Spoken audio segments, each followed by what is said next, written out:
আপনার সামনে হঠাৎ করে যদি কেউ বুকে চাপ দিয়ে সে যদি মাটিতে পড়ে যায় এবং খুব বেশি বুক ব্যথা হয় এবং সেখানে অজ্ঞান হয়ে যায়, তাহলে আপনি সঙ্গে সঙ্গে কী করতে পারেন আজকের ভিডিওতে এটা আলোচনা করব।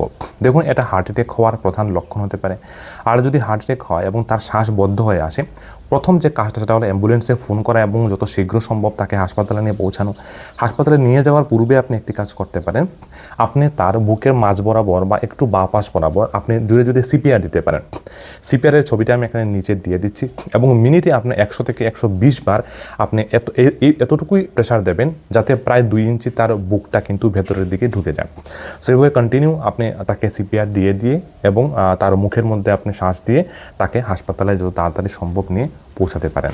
তাতে কী হবে, আপনার এই ছোট্ট একটা সিপিআর যে কাজটা সেটা দেওয়ার জন্য বা আপনার এই কাজটা করার জন্য ওই লোকটা কিন্তু প্রাণে বেঁচে যাওয়ার সম্ভাবনা অনেক গুণ বৃদ্ধি পেয়ে যায়। কারণ এতে কি হয়, আমাদের হৃদযন্ত্র অকেজু হয়ে যাওয়ার ফলে এই হৃদযন্ত্র মস্তিষ্কের মধ্যে রক্ত প্রবাহ ঘটাতে পারে না।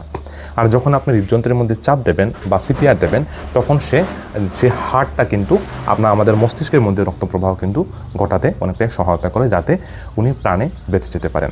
ভিডিওটা অবশ্যই শেয়ার করবেন।